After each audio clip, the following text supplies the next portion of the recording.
Today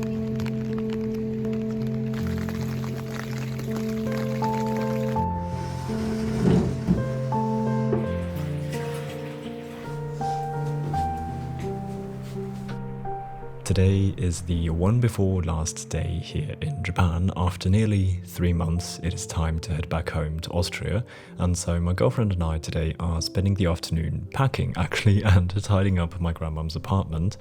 And I thought, why not make this a little bit more interesting, and I'm going to do some photography. This is something I wanted to do for a while but never got around to. You must know I really love to shoot interiors, but not in the real estate kind of way, more in the documentary or filmmaking kind of way, if that makes sense. So what I love are cluttered interiors, or interiors that in another way express character and hold many implications of the person living there. And so that is exactly what I wanted to photograph before leaving.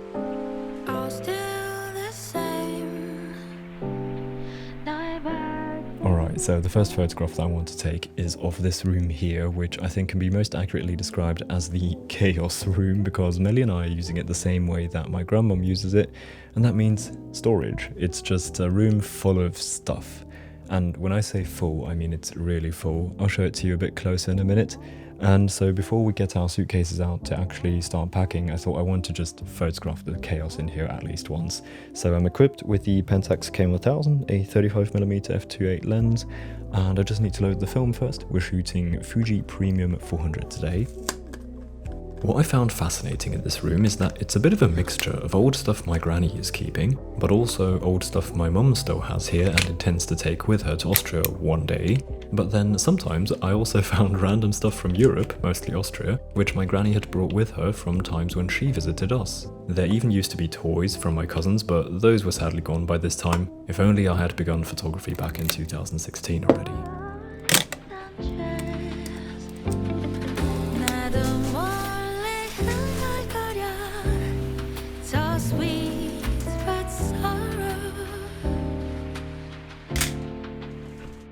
Here is the first photograph of the day. Yep, we're going properly moody with these. The conditions were actually a bit tough to shoot in because inside the apartment was so dark in comparison to the outside, and so I didn't want to overexpose the outside, which however cost me a lot of detail in the shadows. I like the moody look, but I'm not sure whether this isn't even a bit too much. But apart from that, it's a simple, decent composition that gives the viewer a glimpse into the chaos here.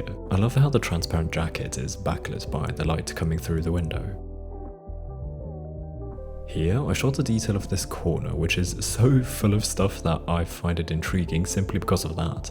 Do you know those photos of paintings that are wide scenes with a bunch of people, however each person is doing something interesting so that you can stare at the image for a good while? I like to think that this is similar to that.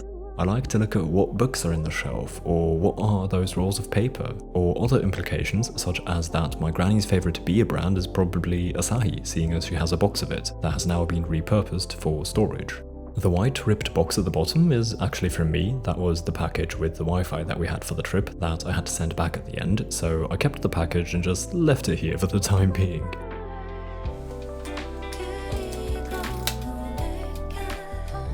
Here's another similar shot, however it's much less revealing. I do really like though how the natural light looks on moody days like these. Then I wanted to shoot another wider shot of this room, but this time vertically, because the room actually has more going on from top to bottom than left to right, seeing as it's so small.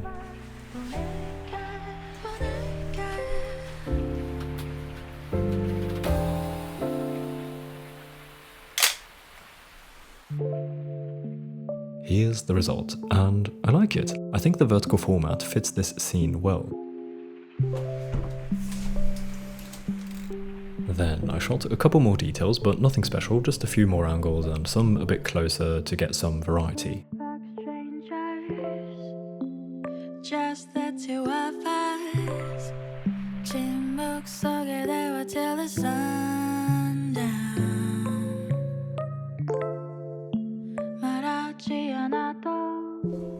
But then it was time to move on to the kitchen. In the kitchen, I left the scene pretty much the way it was because it nicely documented our life during the long stay in Japan. There was a cutting board and a knife left from my breakfast cooking. That bowl with the chopsticks is also from my breakfast. I often had a bowl of rice with some fried vegetables that were a bit like spinach, but not the same, plus some kombu mixed in.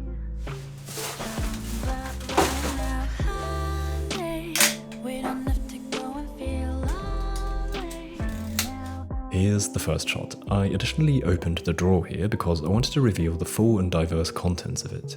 I really like it, especially the soft moody lighting. However, I think I kind of messed up the composition. I would have liked to point the camera further up to also include the rice cooker. I don't know how I ended up doing this instead.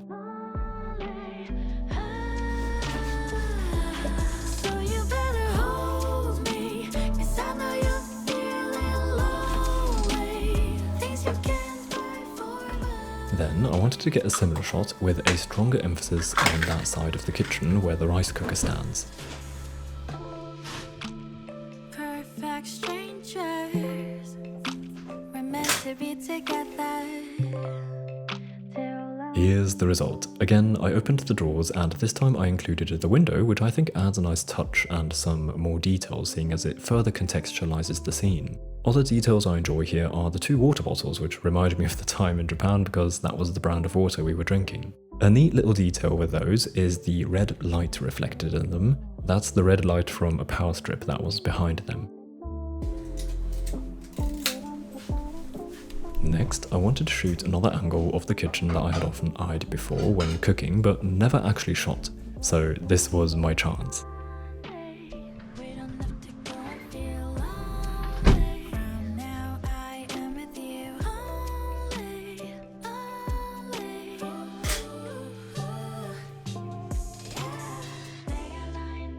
Here's the photo. So what I was aiming to photograph was both the corner of the kitchen and the corner of the balcony. I liked the idea of combining the 2 corners and dividing them in the middle in a composition, and I think it worked out alright. My granny has the washing machine outside on the balcony and keeps a couple items next to it, such as the bucket in the photo. At the same time, you can see the cooker, and reflected in the light are fragments of my coffee maker and a pot with a wooden spoon. I do feel like this shot is a bit messy and not so clear on what it's trying to show, yet I still enjoy it nevertheless, but I do not know if it can work for viewers who have never been to this space. Then, there's one more photo I wanted to shoot in the kitchen, which is a simple, straightforward perspective. I set up the camera with a self-timer so that I could also add myself into the shot.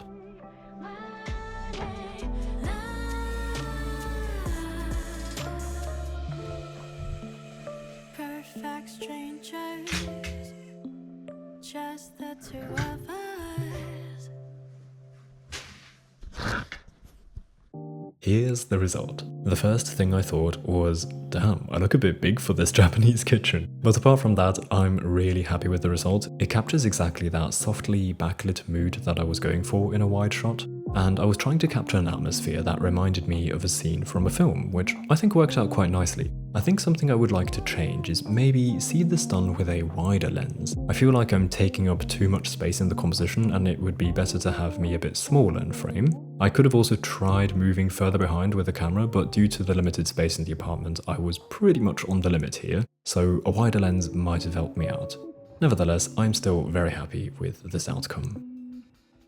Then, before we continue, I would like to thank the sponsor of today's video, which is our all favourite place to make websites, Squarespace. Squarespace is a great all-in-one website platform that we photographers can use to make our website. I've been using Squarespace for about 3 or so years for my portfolio, and that is where I present the different projects I've worked on or am currently working on, ranging from short films to photography projects. So here you can look through my work with a little thumbnail and then click see more if you want to know the details, where I've either placed the finished work or it says something like work in progress. What's great about Squarespace in my opinion is the user interface, because someone like me who doesn't have much experience with website building can use Squarespace rather easily without needing to watch hours upon hours of tutorials. It's pretty self-explanatory. You can start off with one of the many templates and then customize those to fit your own needs and taste. Head to squarespace.com for a 14-day free trial, and then when you're ready to launch your website, you can go to squarespace.com/Crawford to save 10% off your first purchase of a website or a domain.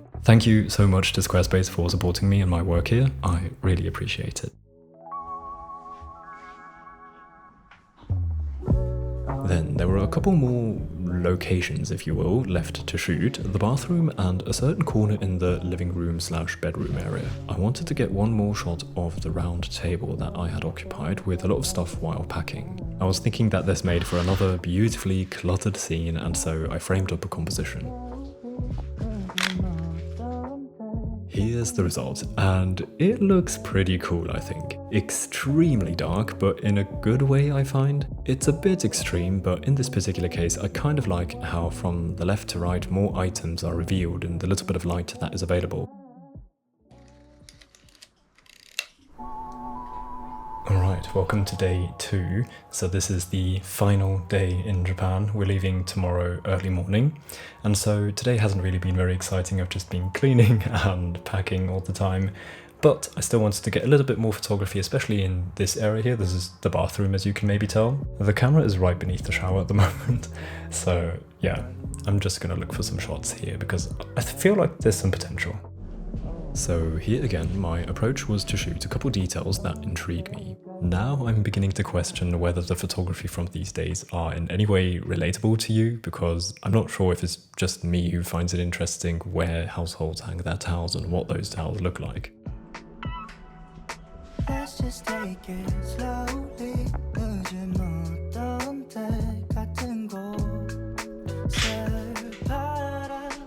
Here's the shot, and I like it. However, I'm a bit surprised how dark this one turned out. In this case, I do think it's a bit too much because I'd actually quite like to see a bit more detail in the bottom half of the photograph. But nevertheless, I do not think it's a total miss. It's just not as good as I had anticipated it to be while shooting.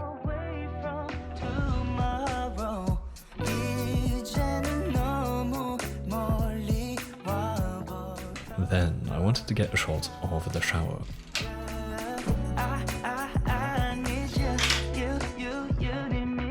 Here's the result, and I like this one. I enjoy the inclusion of the little control box on the wall, which you can use for some controls of water temperature or bath making and stuff like that. It's a simple detail shot, but I think it works nicely, at least for me, which I think is maybe just because I really like the aesthetic of ceramic tiles.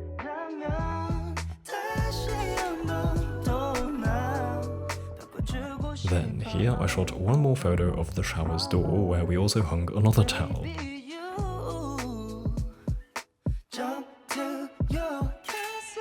This shot, for a change, doesn't feel that underexposed, just quite moody, but I really like it.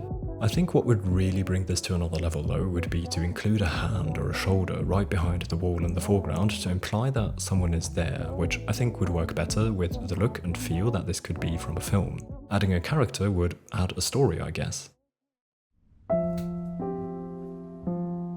Then I had one more shot in mind for the bathroom. A bit like in the kitchen, I wanted to get one more straightforward shot embracing the backlight from the window, and again my plan was to include myself in the shot.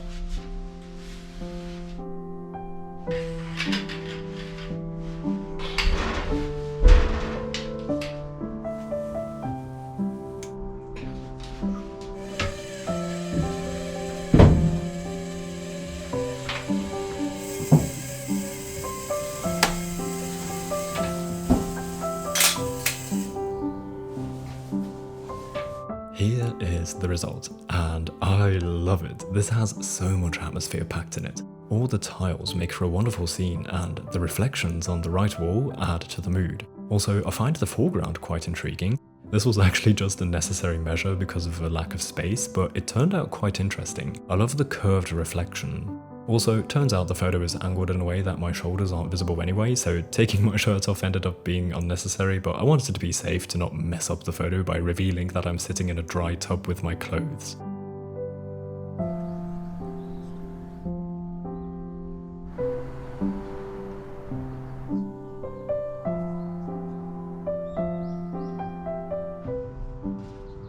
Then, before ending the shoot for the day, I had one more idea that I wanted to try. In the kitchen, there's this cool window to pass things through the kitchen and the living room. I thought it'd be cool to use this as a subframe and place myself behind doing something.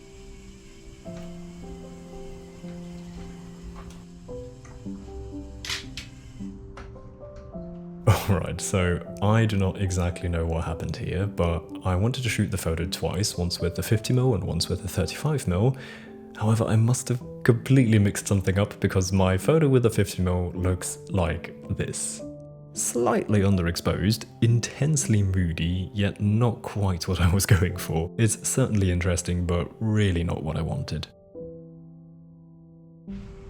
Anyway, I then shot the same with the 35mm and got this. Here, I do actually know what happened. After returning to Austria, I still hadn't finished that roll, but I needed to use that camera with a different film inside, and so I winded the film back, but not all the way, so that after the shoot, I could put the film back in and then skip the frames that I already shot, simply by shooting with the lens cap on. But it seems that I miscalculated something and began shooting again a frame or two too early, and so this is an overlap of two photos, but as you can see, at least I got the exposure right on the second shot. Anyway, that wraps up these last 2 days in Japan that were mostly filled with packing, tidying, cleaning, and a little bit of photography. I really hope you enjoyed taking part in a little bit of that.